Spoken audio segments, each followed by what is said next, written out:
E agora onde é que está esse dinheiro a ser investido? O dinheiro que assim foi obtido está essencialmente a ser investido nas obrigações do Tesouro Português e na bolha imobiliária brasileira que está aí a rebentar.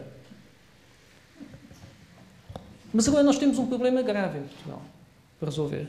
O problema é que nós tivemos este resgate da Troika, e este resgate da Troika está essencialmente a servir para salvar o Estado depois de ele ter salvo a banca. E salvou de duas maneiras. Uma das maneiras é injetando dinheiro diretamente na banca, os tais 8 mil milhões de euros de que já falámos.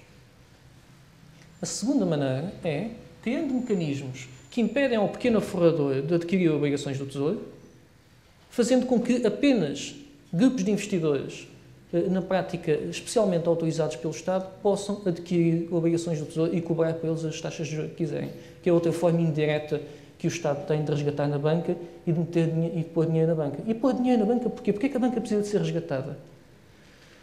Porque a partir de 2006, 2007, quando já era claro que a bolha imobiliária iria arrebentar e que as últimas pessoas a verem-se com património imobiliário na mão iriam, ao fim e ao cabo, não conseguir revender esse património sobrevalorizado e iriam ter de sofrer as perdas, o que é que aconteceu? Aconteceram duas coisas muito interessantes. Uma, houve políticos importantes da nossa praça a serem nomeados para as direções de alguns dos nossos principais bancos para concederem créditos imobiliários a promotores que iam, entre outras coisas, conceder empréstimos, como viu-se o caso, por exemplo, do filho do Duarte Lima, este é um caso público e notório, conceder empréstimos em 2007, quando qualquer investidor profissional imobiliário já sabia que a bolha imobiliária tinha arrebentado, conceder empréstimos para ele adquirir terrenos agrícolas a 5 milhões de euros por hectare. Mas porquê adquirir terrenos agrícolas a 5 milhões de euros por hectare no momento em que a bolha imobiliária já tinha arrebentado? Porquê? Bom, é que, na verdade, eles não iam comprar terrenos a terceiros. Iam comprar terrenos a si mesmos. O truque é criar empresas na hora, já agora vinculadas a fundos de investimento imobiliário que estão isentos de IMI e de IMT, e então, uma pessoa cria, tem uma empresa A que tem os terrenos e é nossa, terrenos agrícolas que não valem nada, tem uma empresa B que vai comprar, que também é nossa, que vai comprar os terrenos à empresa A, mas com que dinheiro? Com dinheiro emprestado ao banco. Mas para maquilhar esta operação, é necessário pedir ao autarca, nosso amigo, o Sr. Eras, que conceda um alvará de loteamento, para assim empacotar aqueles terrenos num projeto maravilhoso de revalorização, solicitar um empréstimo ao banco para comprar o terreno por vários milhões de euros por hectare. Mas este empréstimo tem um truque. É que este empréstimo, pasmem-se, é uma hipoteca. Mas não é uma hipoteca como aquelas que se concede às famílias em Portugal, em que diz-se que é uma hipoteca verdadeira, tem uma garantia real suficiente. Isto é, se a pessoa não conseguir pagar o empréstimo, entrega o imóvel e cessa o compromisso de ambas as partes. Isso é uma hipoteca verdadeira, em que a garantia real é suficiente. Estes empréstimos que foram concedidos pelo BPN, mas que também foram concedidos pelos outros bancos, e esta é a porcaria que tem que começar a sair da carteira de ativos imobiliários, foram concedidos. Atenção, as hipotecas que eram concedidas às famílias não aceitavam garantias reais suficientes. Se as pessoas não conseguissem pagar a hipoteca, iam ter de responder com os seus salários futuros. Por isso é que nós vemos este drama das famílias a serem despejadas e ainda os seus salários a serem cativados para pagar a hipoteca remanescente. Aliás, em rigor, isto nem sequer devia chamar-se uma hipoteca, porque uma hipoteca não se estende ao crédito pessoal. Na parte que os bancos andaram a oferecer foi crédito pessoal, dizendo que era hipoteca. O que no BPN se fez foi, em 2007, quando já se sabia que a bolha imobiliária tinha arrebentado, emprestar dinheiro sob a forma de hipotecas, aceitando os solos como garantia, e as empresas, a empresa A, Fundo de Investimento Imobiliário, pede esse dinheiro emprestado, compra a empresa B, compra a empresa A e imediatamente entrega os terrenos ao banco, dizendo que não vai conseguir pagar o empréstimo. Multipliquem isto pela quantidade de projetos de interesse nacional que houve para esse país fora. Multipliquem isso pela quantidade de fundos de investimento imobiliário que compraram milhares de hectares espalhados pelo nosso país. Fizeram projetos arquitetónicos fictícios, onde montavam maquetes, modelos 3D, panfletos dizendo que iam desenvolver aquilo. Não havia mais vaga, remota intenção de construir. Era simplesmente para maquilhar aquilo que era uma tentativa de obter empréstimos que se sabia de antemão que nunca iriam ser devolvidos. O resultado final é que, neste momento, a nossa banca tem milhares de milhões de euros nas suas carteiras de ativos imobiliários, sob a forma de terrenos agrícolas, que hoje em dia não valem nada, valem poucos milhares de euros por hectare, aparentemente valem, de acordo com as carteiras de ativos imobiliários, valem 4, 5 milhões de euros por hectare. E a nossa banca não pode reconhecer que os ativos imobiliários desvalorizaram. Não pode reconhecer que os ativos imobiliários desvalorizaram. Porquê? Porque o dinheiro que eles emprestaram não era deles. Era dinheiro que foi pedido emprestado à Banca Centro-Europeia. Só que a Banca Centro-Europeia não aceita os solos como garantia suficiente. Emprestou o dinheiro que eles, por seu turno, emprestaram aos Duartes Limas deste país, com cláusulas de garantia que obrigavam a que, se houvesse desvalorização dos ativos imobiliários, a banca portuguesa tinha de resgatar a desvalorização. No dia em que a banca portuguesa declarar publicamente que o seu imobiliário já só vale uma fração do que valia em 2006, 2007, e foi chamada a resgatar, vai ser necessário pelo menos um segundo resgate da Troika, porque o Estado vai ser chamado novamente a resgatar a banca, como já foi. Aliás, eu estimo que a banca portuguesa só reconhecerá que tínhamos uma bolha imobiliária quando o Estado tiver terminado esta transferência maciça de dinheiros públicos para a banca para cobrir as perdas nos ativos imobiliários. Mas, entretanto, tudo isto tem três efeitos absolutamente pérfidos para a nossa economia. Ou, se calhar, terá uma infinidade deles. O primeiro, estão já a sentir, sendo sem injetar dinheiro na banca, é preciso desmantelar o Estado Social, porque não há dinheiro para as duas coisas. Não há dinheiro para resgatar a banca e dinheiro para o Estado Social. E depois, é preciso, para desmantelar o Estado Social, é necessário, naturalmente, fazer as pessoas sentirem-se culpadas. Os funcionários públicos são os parasitas, os pensionistas não merecem o que têm, por aí fora.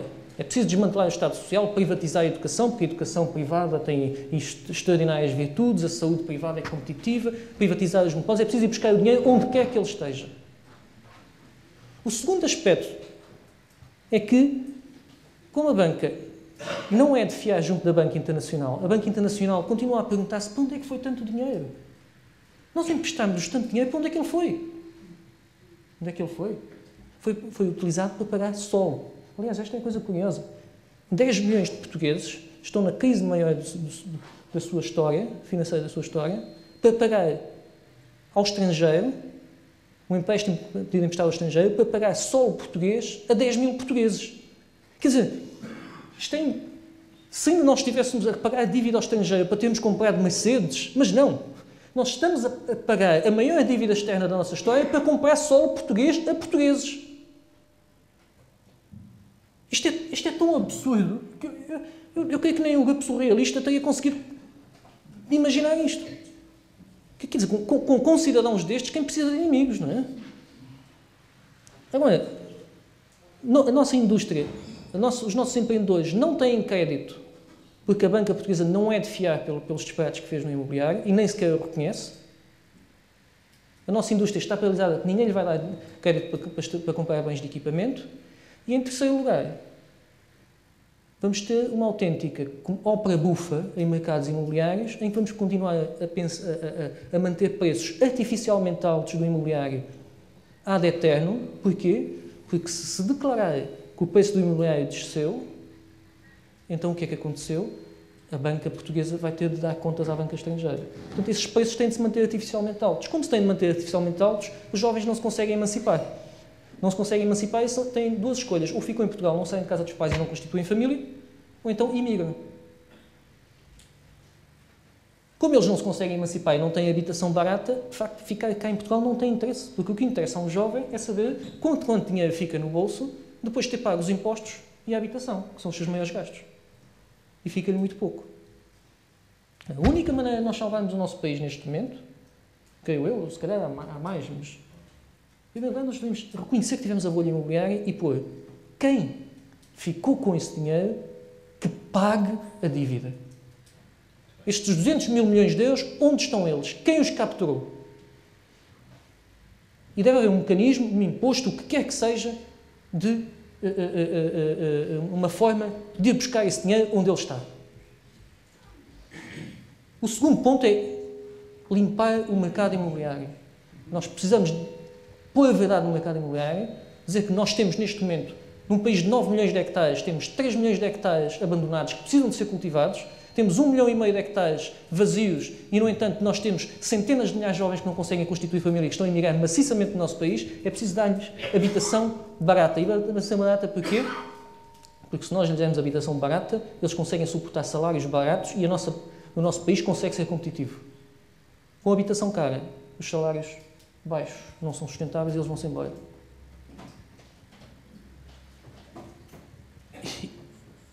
Enfim, nós podemos continuar muito mais, mas é melhor não vos maçar muito mais. Muito obrigado pela vossa atenção. Obrigado. Eu vou só falar de alguns temas que não teve ainda tempo para abordar, mas que penso que seriam a pena termos em conta. Mas antes disso, quero contar-vos uma história. Ali perto de... Eu vivo mesmo junto a Conímbega. E perto de Conímbega, a cerca de 6 km, existe uma vila romana do Rabassal, construída por volta do ano 400, já na fase de decadência e pouco antes da queda do Império Romano, que tem uma coisa muito característica, é que aquela vila foi construída fora da cidade, numa altura em que a cidade de Conímbega, todo o Império Romano, estava em profunda decadência. Já nem sequer havia... O Estado estava falido, o Estado romano, não havia dinheiro para fazer as obras públicas de manutenção dos esgotos públicos, a manutenção do aqueduto que abastecia a água de Conímbega, para manter a polícia, para manter os tribunais, para manter aquela escassíssima educação que havia. Apesar de tudo, para uma elite, a cidade estava, por falta de investimento público e por falta de verba do investimento público, estava decadente, a cidade estava moribunda.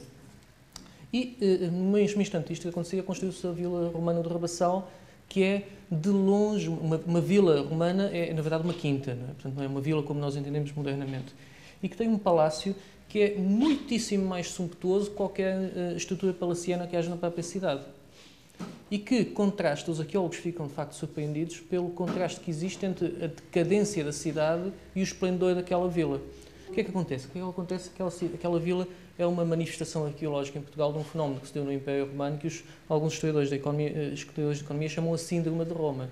Isto é uma fase em que, de decadência de um país, de um império, de uma nação, em que as elites, a partir do momento em que se assenhoriam dos monopólios essenciais da terra, das águas e das transmissões comerciais, assenhoriam-se disso, deixam de pagar impostos, transferem a carga fiscal apenas para a plebe que não tem esses mesmos rendimentos, fazem apenas uma tributação sob a forma de tributação do trabalho e não do património. É igual, dizerem-me que eu vou lá ter. Pode ser. Eu vou lá ter. Até já. Então, nesta fase de decadência, na prática, o Estado não tributa ao património, tributa apenas o trabalho, não tributa aquilo que era o capital da altura, o Estado está falido, não mantém infraestruturas e com as rendas de monopólio dessa elite constroem-se essas vilas absolutamente sumptuárias. Na verdade, o Império Romano depois acabou, esse foi um dos fatores que conduziu à queda do Império Romano, é porque já nem sequer havia condições para manter um exército em condições, para manter polícia, para manter a mais pequena organização administrativa do Estado. As elites tinham fugido das cidades e tinham-se encerrado em condomínios. É engraçado que os historiadores também chamam, porque isto tinham-se encerrado em condomínios porquê? Porque se o Estado estava falido, eles fechavam-se em condomínios onde, de facto, eles, com os seus rendimentos, mantinham infraestruturas privadas. A Síndrome de Roma tem também outro nome, que é a Síndrome de Espanha, mas a Síndrome de Espanha, no sentido da Espanha já do nosso Filipe III, já da fase de decadência em que aconteceu também o mesmo.